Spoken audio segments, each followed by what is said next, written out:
Hey guys, HuzzyGames bringing you another video and welcome to another POV commentary of one of the Rush to Diamond episodes. Now I will say, this game started as a live commentary, but you'll understand why it kind of didn't continue as a live commentary. I also will mention that at one stage in this video, the game sound might go quite quiet because I stopped doing the live commentary element of the video and I put music on. The music should be fine. Here's the ratings, by the way. The music should be fine because it was League of Legends music, but I am going to turn it quite quiet so it's not a distraction or anything. So you might faintly hear a bit of the background noise, and that should only be for about 5, maximum 10 minutes of this game. So today we're playing Rek'Sai, and by the video title, it's something to do with, like, you know, we're against squishy champions. So the team comp on the enemy team is something like Teemo, Twitch, Quinn, Misfortune, and Alistair. Now, in my book, in what is this, a high platinum, roughly MMR game, there might have even been a sprinkle of diamond in here. This, looking at this game, is the easiest win that I will most likely have in the whole of 2019. The enemy comp has literally no strength to it, apart from early game snowballing. So if you play smart and you don't allow that to happen, the enemy team has got no strength. So you're seeing what I'm typing in the bottom left. I normally don't type, but it was so obvious to me about how this game could go that boom, is just careful the level 2 gank. This game is very easy if they don't snowball. So naturally they've got a Teemo that's a lane bully. They've got a Twitch jungle, which is all about snowballing.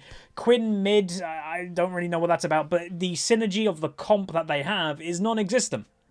So this is a great example of a game where, again, we had the Orianna episode a few days ago that was also about team comp, that we got really behind in that game, and that was against a full AD team comp. We managed to turn the game around with building armor and stuff like this. And this game is highlighting something similar in a way, that, you know, the enemy team isn't full AD, they've got a Teemo top and stuff, but they have basically one type of champion. They've got a squishy range type of champion. We're playing Rek'Sai, and I will actually say right now, people have been asking me, you know, questions every now and then, it does come up. What do I think of this champion? What do I think of that champion? And people do ask about Rek'Sai. What do I think of her, technically? I actually think Rek'Sai is one of the best junglers for solo queue right now. Easily. A great snowball potential, good carry potential, good scaling. Dragon control's not terrible. Obviously, does help if the team is nearby. But yeah, overall, not that bad at all. So we do know Twitch is coming. I actually did hit the Q. For some reason, I feel like I hit the Q and it just didn't give me vision. I'm pretty sure it should have given me vision, but whatever. You can see I'm trying to just do a little bit of damage. If you're wondering why, that was never going to kill the Twitch. I'm wanting to get some deep vision. But that was mainly just to bully the Twitch. If you limit a Twitch's early game, they're going to struggle a lot more than a Rek'Sai will. They need to snowball. And when you actually look at the enemy team comp, again, I know this team comp has to try and get ahead. Now, I'm being a bit greedy here. I saw, because obviously I put that vision down, nearly get the kill, gonna go for it. Twitch does manage to smite away, or get away. I do get the red. Quinn flashes over the wall. I flash, then E, and get away. So overall, we're doing a lot of work. We're distracting the jungler. We take the blue buff. The Quinn, the mid lane, is now giving the Maokai. We'll talk about that in a second. We're giving the Maokai free lane, and you're denying the early game of Twitch. So overall, so far, what we've done in this game, really positive, really good. Now, why, by the way, did my laners swap, you may ask? So they swapped for a reason that I don't fully agree with. Basically, in the runes, you know, in the adaptive bit that you can take in the bottom right of your rune page, you can take adaptive damage or attack speed or armor or magic resist.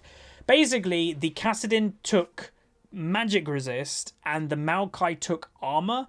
So in lane, the Kassadin would have got bullied versus a Quinn, and the Maokai would have got bullied versus a Teemo. And by the way, unfortunately, I do know Twitch is there. We're a bit too late for that. But that would have been like the clean sweep of taking everything. I do think that he's going to go over there and try to steal my blue. Obviously, I don't want to allow him. So my blue buff's not there right now. It's being done. But if I can kind of be in the area, I don't think the Twitch will be massively healthy. So we do kind of force him off it because I guess he might have vision there too.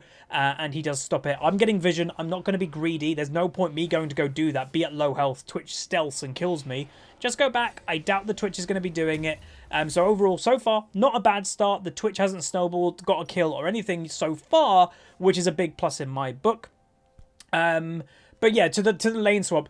Honestly, I don't think they should have really lane swapped. Like, Maokai against Teemo should be a relatively free experience for Maokai, and Kassadin shouldn't really care how his early lane phase goes anyway. You're playing Kassadin not really for lane phase, you're building him for mid to late game snowballing and like scaling. So to me, yeah, maybe it'll be a slightly easier lane for both of them, but both of them aren't respectively that position. Let's say the Maokai is a top lane main and the Kassadin is a mid lane main. There's differences with the lanes, like vision differences, timing differences, and when you're swapping, you are, you know, basically needing, meanwhile he doesn't get first blood, you're basically needing the knowledge of the lane you're currently in. So if the Kassadin doesn't know about top lane stuff, then he might screw himself a bit, or the Maokai doesn't know about mid lane stuff, he may screw himself a bit. So that's why I'd say be careful with swapping here or there. Now bot lane, they do get first blood, really close of getting the double kill there. If Caitlyn actually healed before the ignite went off, I think she would have lived. Twitch is in the area,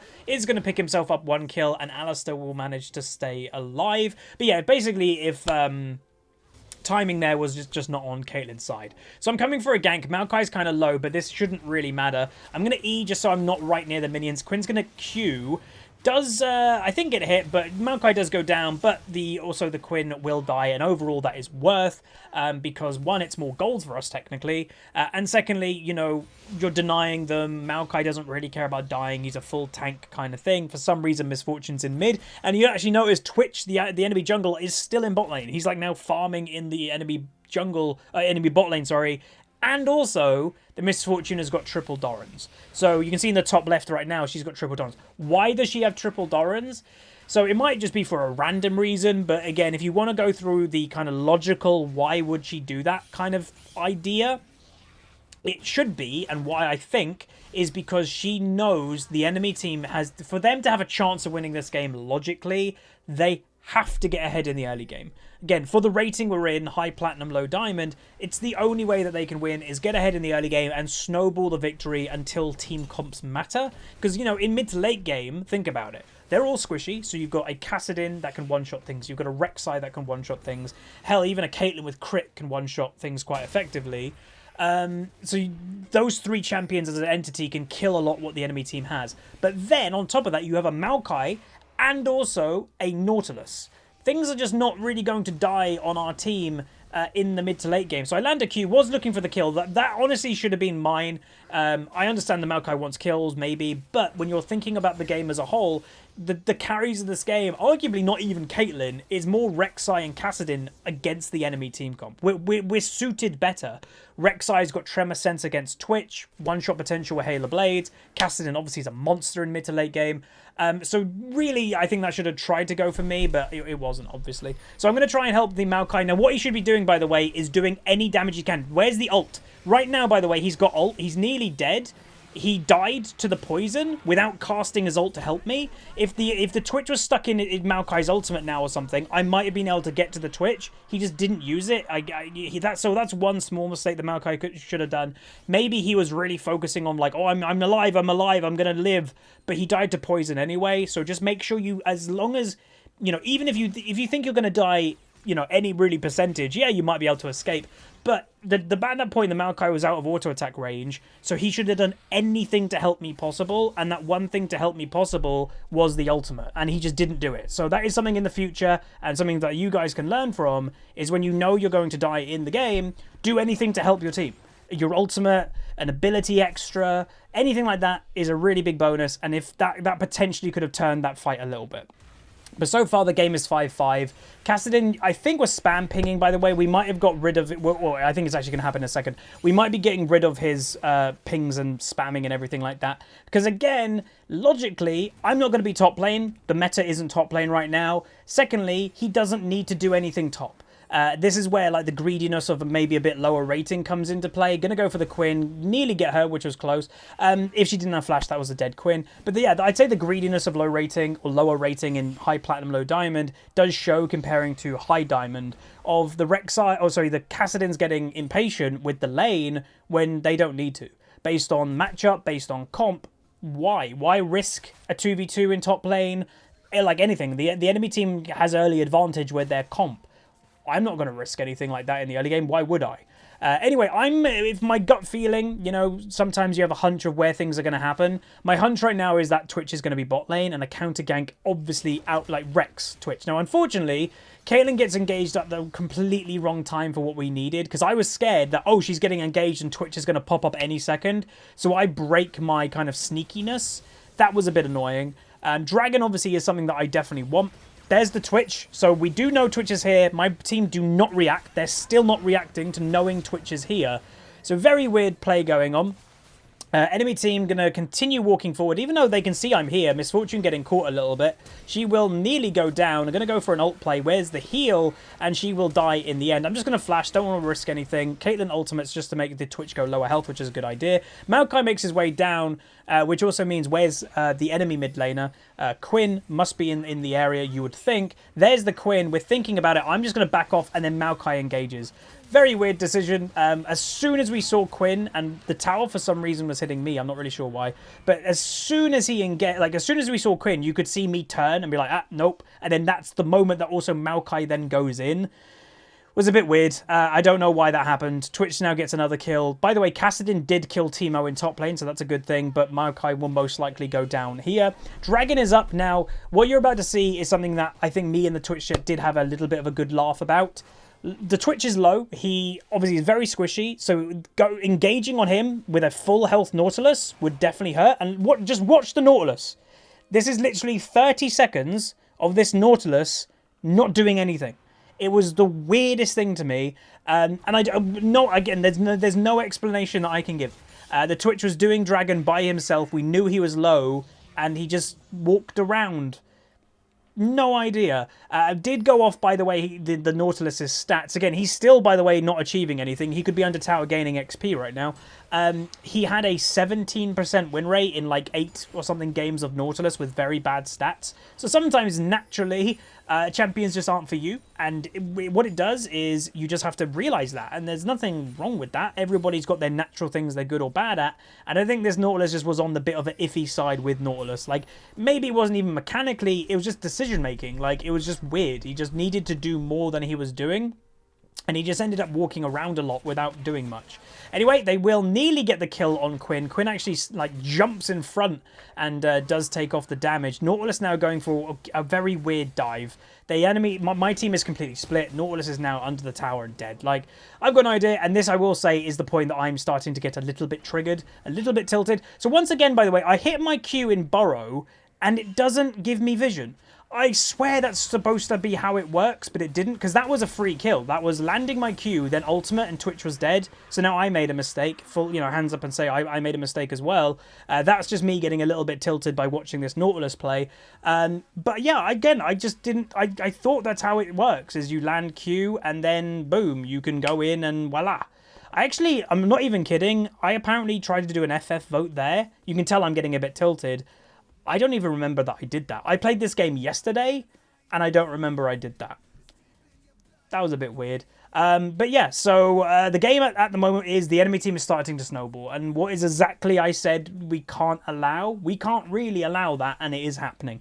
Which, again, it's happening because of a lot of sloppy play, very weird decision-making, tower dives as well. And then, you know, like I just said, I did make a mistake there, 100%. That is just me kind of derping out, getting a little bit annoyed with the play. And, you know, when you get annoyed, you're going to make more mistakes. And I will say, in my recording session, this was played yesterday, this was my only game that I played. So you'll see how the game goes, the result of the game, but I didn't play anymore. And that is also a very important lesson, I think, of many people. Nice kill. Many people need to learn that lesson of everyone's going to have bad days, whether, you know, whether you're somebody that's recording a video for thousands of people or not, you're going to have bad days. And if you don't realize when you're having a bad day, you're going to lose a buttload of LP. We've all been there, that you lose like 3 games in a row on one day, and you're like, oh, dude, I kind of thought that I was going to stop playing after game 1, but I continued playing. Yeah, you've got to have kind of the willpower to actually stop after game 1. It's okay to stop after game 1. Meanwhile, Twitch goes for a very weird dive. 3,000 gold for me, by the way, with an assist for the Maokai. So that's really nice. I don't know why the Twitch did that. So that kind of helps me a lot, because now we've gone from a point of being okay, like in strength we're level, we're fine, but that 3,000 gold is muy bien. Very nice. So I was thinking, by the way, of doing Rift Herald at that point, but I ping bot lane. Again, once again, no reaction coming out by my bot lane. The Caitlyn, she's played okay, but just very slow reaction timing on reacting to things. One of the tower plays that we knew Twitch was around, you saw the tremor, she didn't react then. Once again, there's Quinn running down the river for ages, she doesn't react then. So there are a couple weird things going on with reaction timings. Maybe we'll blame it on the cold weather. You know, cold weather makes your brain freeze and then you can't react in time. Maybe that's the reason. But yeah, so we're going to go for the standard Rek'Sai build, by the way. So we're going Warrior with Stalker. So some people may say, why Stalker, not Red Smite? So Red Smite is actually stronger as a Rek'Sai in dueling people, because Rek'Sai is a pretty good duelist. But this game particularly, if you break down the comp, they're all kind of low range champions, squishy range champions. So having the blue smite for the little bit of a slow may be the difference of managing to get under somebody to like knock them up or not. That is the reason why I went blue smite this game. So again, Teemo dies again in top lane, so that's going pretty well. Like I mentioned, I don't need to help a Kassadin. One, I shouldn't have to help a Kassadin in top lane. It's not meta to go top lane as a jungler at the moment. Secondly, I know the matchup he'll outscale eventually anyway. If he just doesn't risk anything, doesn't die to a Teemo early, it's an irrelevant lane to go to. So I think, again, I know it sounds harsh to top laners especially, but realize as top lane, you are the lowest priority to gank in the game for a jungler nowadays. The lowest, and I mean the lowest by far. And that's speaking as somebody that technically had the most games of top played last season by my role. It was top then mid. So I'm not anti-top, you know, I love top lane, but it's just poop right now. It's just not worth helping the lane. So I went over the wall just to kind of like hide a bit, if that makes sense. Gonna go for the Twitch. He does get thingy ulted. I just flash on top of him, like if we can kill him then great. Unfortunately, the Caitlyn ran completely away. We do get the kill though. If she was there with us, I think we might have been able to kill multiple. The Maokai is now flanking. Gonna come in for the rear, rear fight with them now. We do have Quinn coming in the back side for me apparently, and we're a bit split. So Alistair managed to get on the Caitlyn somehow. Caitlyn's surviving. I am trying to do my best to keep the Alistair off, and we do. Now the Kassadin's coming in. We do get a double kill. Going to continue the fight. Teemo's in the area. Kassadin doing a buttload of damage. Misfortune, unfortunately, manages to flash. Going to go with the Maokai, trying to get the kill. Get the kill, and then do a little bit of an escape. And then we will probably finish them off, and that overall I think was an ace, because I think, yeah, I killed Twitch, or Caitlyn killed Twitch at the beginning of the fight, so we kill all 5 of them. And I think at this stage, by the way, there will be music playing very faintly in the background. I do turn that off eventually, because, you know, sometimes, I, by the way, wasn't happy that my team started this dragon, because the Twitch is alive, I needed to go back, they start a dragon, there's no smite in the dragon area. So I was a little bit concerned about them doing it. We do manage to get the dragon, so it's okay, but boom, there's Twitch, right there, ready to go. So once again, these 2 beefcake tanks go on the Twitch. Very little damage, though, coming out of them. So one of them does die. Quinn's in the area, obviously movement speed based champion with Moby Boot. Twitch does get killed, but that will be overall 2 kills for the enemy team. A 2 for 1, probably not worth it. But it does show that 2 tanks are both low health, can end up killing the Twitch. Like, the enemy comp is so absurdly weak this game. Gonna try and help out the Caitlyn. Managed to get onto the Quinn. Gonna pick up that kill. She does go down. Caitlyn does a nice survival. Actually still on half health. Don't actually know how she's that healthy. Now she's gonna go for the Asset, and you can see I just leave the kill. I want her to get the kill. I'm actually quite strong right now. 6-3-5, especially against the team comp. Like, do I feel strong if there was like 4 tanks on the enemy team? Not particularly. Do I feel strong that there's like 5 squishy champions? Yeah, I do. So going to go for the Teemo here. I don't know what his positioning was. He does try to flash away. Really nice combo there between me and Caitlyn. So we're working well together. We're managing to turn the game. Based on comp, this, as I said at the beginning of the video, this should be the freest game we've had in the whole of 2019. The enemy comp has no synergy. They're all really squishy. And by champions, Rek'Sai, Kassadin, and Crit Caitlyn can absolutely rip the whole enemy a new one. So this game is showing you that you can get really behind in the early game to a Twitch jungle or something. Kassadin just one-shots the Twitch in top lane. You can get really far behind, but comp matters, and you can't like do trolly stuff like Quinn mid and Twitch jungle all the time and not get punished. vanished. So this is why I was losing my mind. Meanwhile, we find out they had vision there. This is why I was losing my mind and stopped doing the live commentary, because I was like, how is this game difficult? This doesn't make any sense for a high platinum, low diamond game. You can see even the tanks now are killing the squishies. They've got to be careful of overstaying. But yeah, like I was just going like on a loopy of going, if this was in maybe low silver or something, maybe, and again, that's not a dig, that's just like game knowledge and everything gets better, obviously, the high rating you go. Maybe it would make sense, but for high platinum, low diamond, it makes no sense how we got so far behind in the early game to this comp. And I know I said, and people will say, Huz, you said, you know, they snowball. Yeah, when you know you're against a snowballing comp, you can stop them snowballing because you don't take risks in the early game. You don't try to win your lane, for example, in the early game because you don't need to. Why risk it?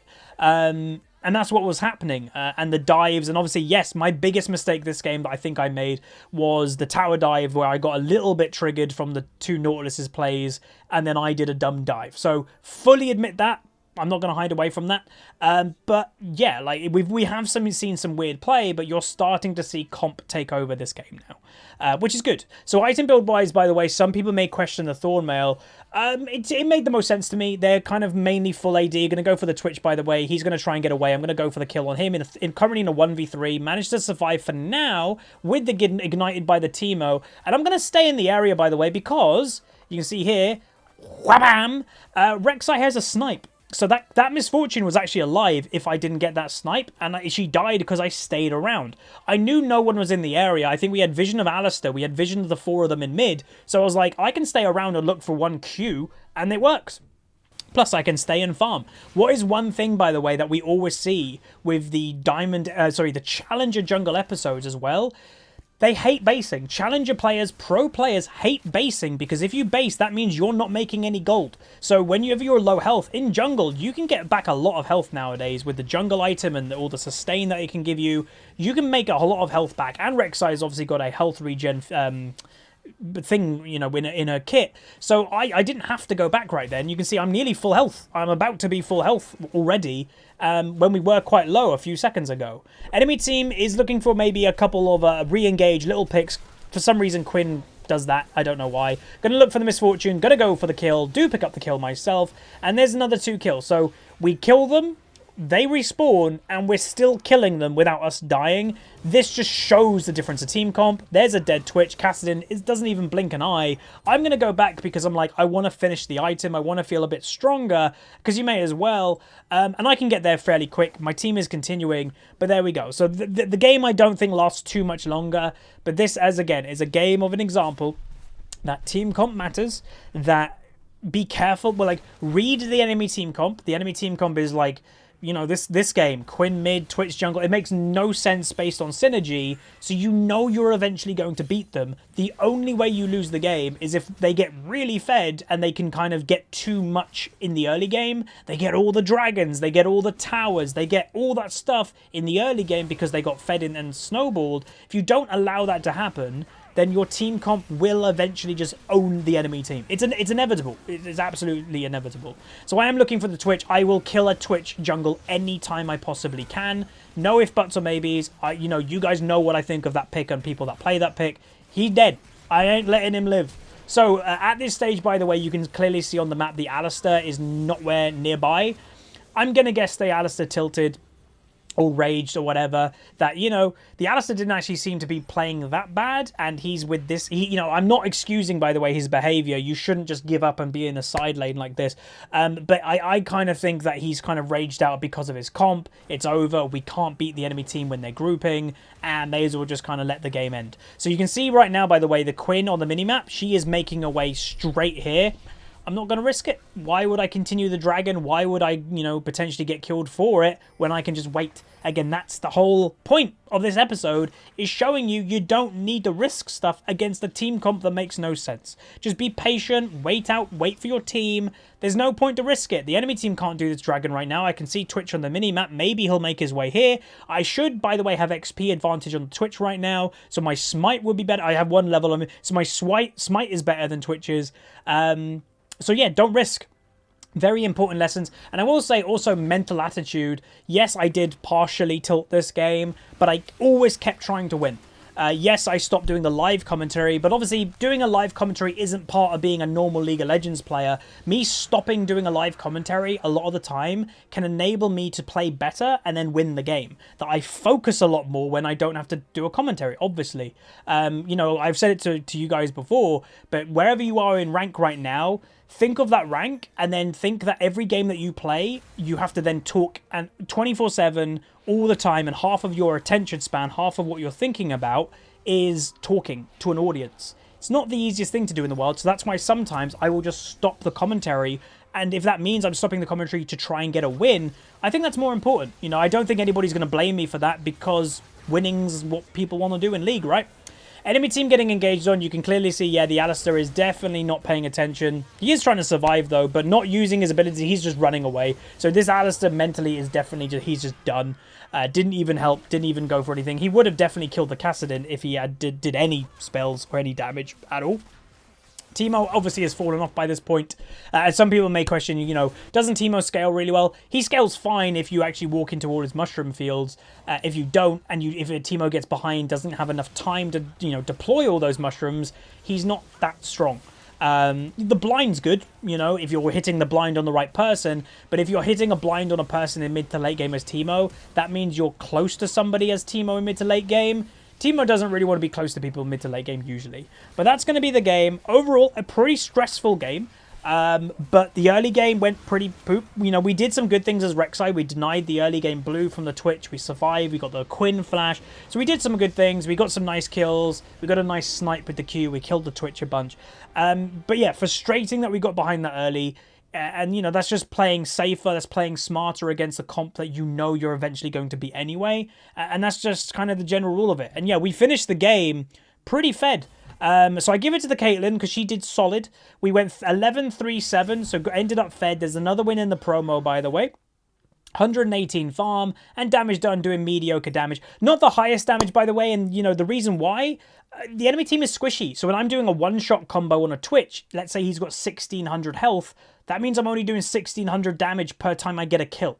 So it's not that much damage. But if you guys did enjoy, and hopefully you enjoyed the POV commentary, by the way, yes, my Nautilus got a redemption for some reason, throw a like on it, throw a subscribe, and I'll see you guys next time.